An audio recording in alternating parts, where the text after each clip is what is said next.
Hello everyone, welcome to my YouTube channel. This is Saket. In this particular video, we are going to study about neural networks. So this is the third part of this particular neural network series. So before moving on, a small request to like and share this video. And if you are new to my channel, then please subscribe it. You can also hit the bell icon so that you don't miss any kind of updates regarding my latest videos. So let's move forward. So basically we have learned about biological neurons in my previous video. So if you didn't watch my previous video, then I will highly recommend you to watch that videos first and then start this video. I will put the link of those videos in my particular description box. So moving on. So this is a particular structure of neurons present in our body. So our brain and body is completely filled with these kind of neurons which are connected to each other and they receive signals from each other. So I have already discussed this particular thing in the previous videos. So moving on. So here you can see that this is a particular x1, this is a particular x2. Two units are connected here and some kind of mathematical computations will be performed here and we will get a certain output here. So basically g of h of x1 x2 will be the second part of this particular computation, which will be the activation function which is applied to the mathematical computation. So consider that this particular structure is connected to each other millions and billions of time. Then what will happen? So you can see that it will be the same structure which is present in our body. The neurons are connected to each other billions and billions time and they receive signals to each other. So it will be just connected to the same manner in which the neurons are connected in our brain.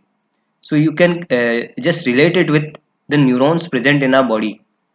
So you can easily understand that it is a very complex kind of structure which will be formed. So moving on. So consider that this is a particular input layer here and this is a particular output layer here, and in the middle of it there will be a hidden layer. So consider that these are the neurons in the hidden layer. So basically you can consider that this is x1, this is x2, this is x3 and so on. There are number of inputs here. Now they are not two inputs here, there are more than two inputs here, and they are connected to this particular unit of hidden layer with the weight associated with it. So x1 is associated with w1 and similarly x2 is associated with w2 and so on. Here you can see that all the units are connected to this particular unit.